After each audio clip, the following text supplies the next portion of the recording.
O anticristo, ele vai chegar propondo um governo global. Ele vai conseguir monitorar o mundo todo pra saber quem são os dissidentes. Aí você vê esse sistema de espionagem que tem hoje, os satélites do Elon Musk, Neuralink, pô, o cara vai saber até o que o maluco pensa.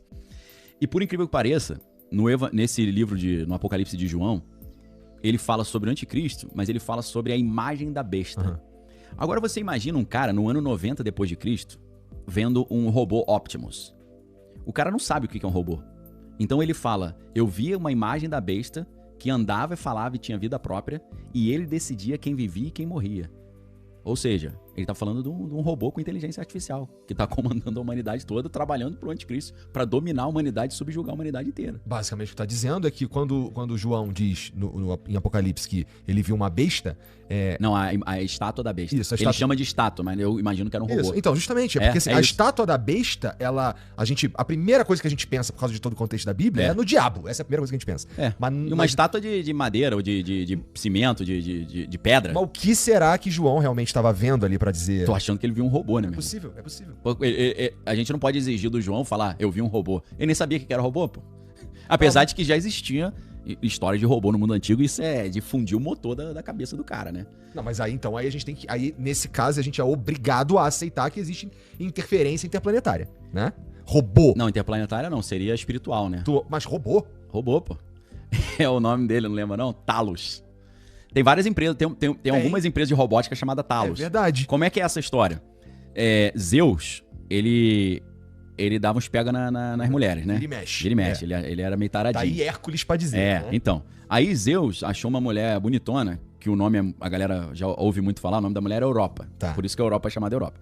Então ele se apaixona por uma mulher chamada Europa e, pra proteger essa mulher, ele leva essa mulher pra uma ilha, que é a ilha de Creta, de onde surge o início da cultura da Grécia, que é a Grécia minoica, ou o período minoico. Por que minoico? Vem do rei Minos, depois que deu origem ao Minotauro, né? E aí vem toda aquela história do filho de Ariadne e tal. Então, a civilização grega começa ali na ilha de Creta e nas histórias, né, dos deuses da Grécia, eu evito falar mitologia porque mitologia significa história de mentira, né? Porque mito é mentira, mitomaníaco. Eu acho que tem fundo de verdade essas histórias. Pra ele garantir que a ilha onde a amada dele ficaria protegida, eles criaram, aí eu não me lembro se foi o Hefesto, que era o deus, que era o mecânico lá, o engenheiro, o engenheiro da parada, ele cria um robô chamado Talos. E esse robô, quando qualquer navio se aproximava da ilha de Creta, ele mandava ali pedra em cima e afundava o navio. Era um robô, na mitologia grega, né? Aí você fala, meu irmão, de onde os malucos tiraram essa história? E aí ele tinha um fio que conectava a cabeça ao coração, né? E ele acabou sendo morto quando o nego cortou esse fio aí, acabou com o robô, né? Tirou a gasol dele. Isso é realmente...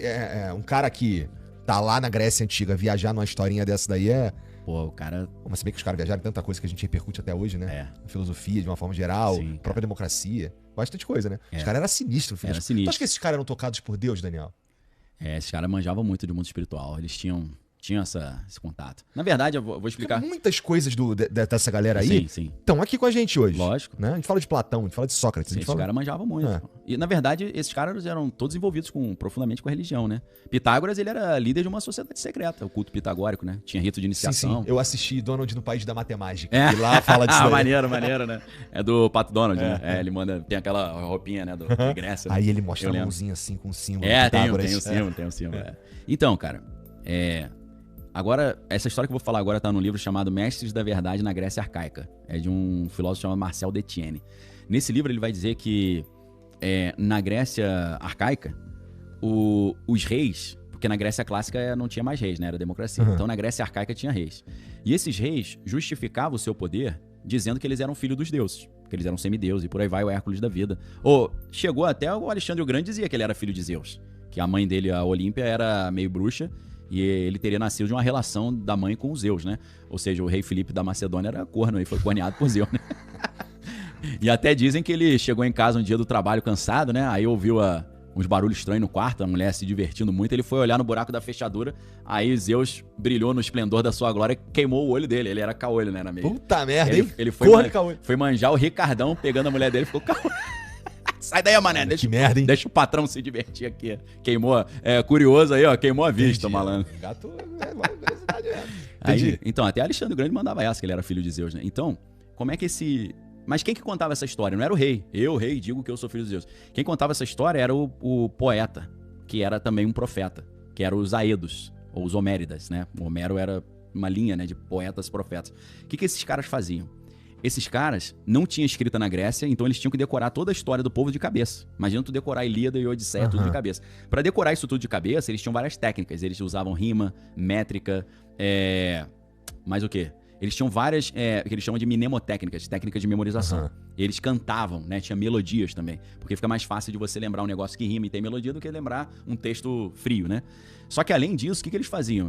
Acho que eles olhavam assim, o povo falava, vai, conta a nossa história. Aí ele falava, e agora, meu irmão? Ai, meu Deus. Né? Só que ele não falava, meu Deus, fala, minhas deusas da memória, me ajudem. E quem eram as deusas da memória? A deusa da memória se chamava Mnemosine. E a Mnemosine deu origem à palavra amnésia. Eu tô sem mnese, eu tô sem memória, porque Mnésia é a deusa da memória. Só que a Mnemosine, ela tinha filhas, e as filhas se chamavam musas. E as musas deram origem à música, porque elas contavam histórias cantando, e dá origem a museu, que é o lugar onde você guarda a memória.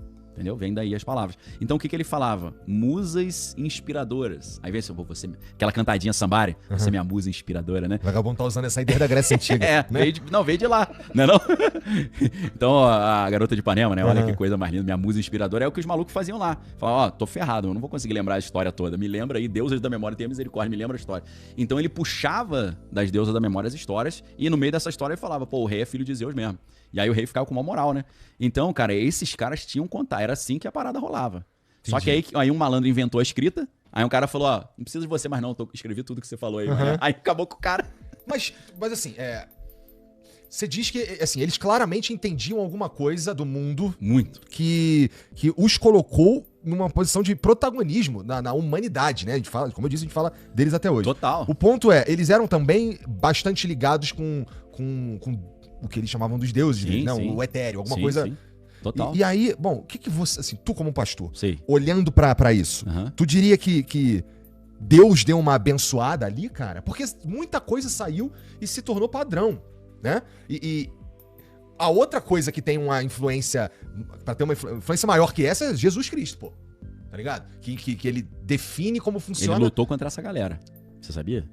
Contra os gregos. Ele saiu no tapa com os caras. Ele teve que vencer a influência grega lá em Israel. É uma parada que o nego não entende muito, porque o Novo Testamento foi escrito em grego, então os caras assim meio que dão uma endeusada no grego, né? Pô, que coisa linda. Mas houve uma dicotomia entre o pensamento judaico e o pensamento grego, né? Tem um livro que é muito interessante, que eu...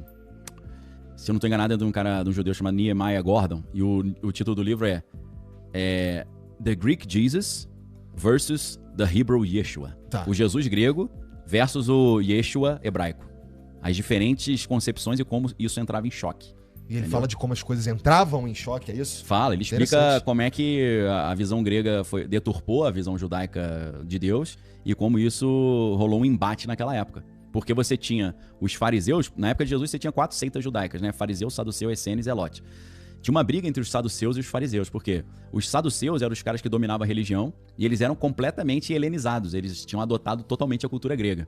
E por causa dessas influências, eles pararam até de acreditar em anjo, demônio, céu, inferno. Eles eram os caras meio, tipo, filósofo, assim, teólogo que, isso aí acho que é bobagem. Tá bom, tá. E os fariseus não, os fariseus eram os caras que estavam ali querendo, né, ficar na risca da tradição judaica. Então, a representação dessa briga entre a influência grega e a influência judaica é a grande batalha entre os fariseus e os saduceus. E dessas 4 seitas, a única seita que Jesus chegou a elogiar, mesmo que descendo por hate, foram os fariseus. Os fariseus, Jesus fala, os fariseus não vivem o que eles ensinam, mas eles ensinam a doutrina correta porque eles estão assentados no assento de Moisés. Ou seja, eles estão bebendo da herança de Moisés, que é a herança contra a herança grega, entendeu? Então você, por exemplo, você fazer uma leitura judaica... Nunca tinha escutado isso. Pô, isso é legal pra caramba, eu me amarro nessas paradas aí. Eu gosto demais da língua grega, estudei, não sou, meu Deus, sei tudo do grego, mas eu sou alfabetizado em grego, sei ler, me viro, dou meus pitacos, estudei hebraico também, estudei em sinagoga, então eu adoro esse tipo de interpretação, porque você...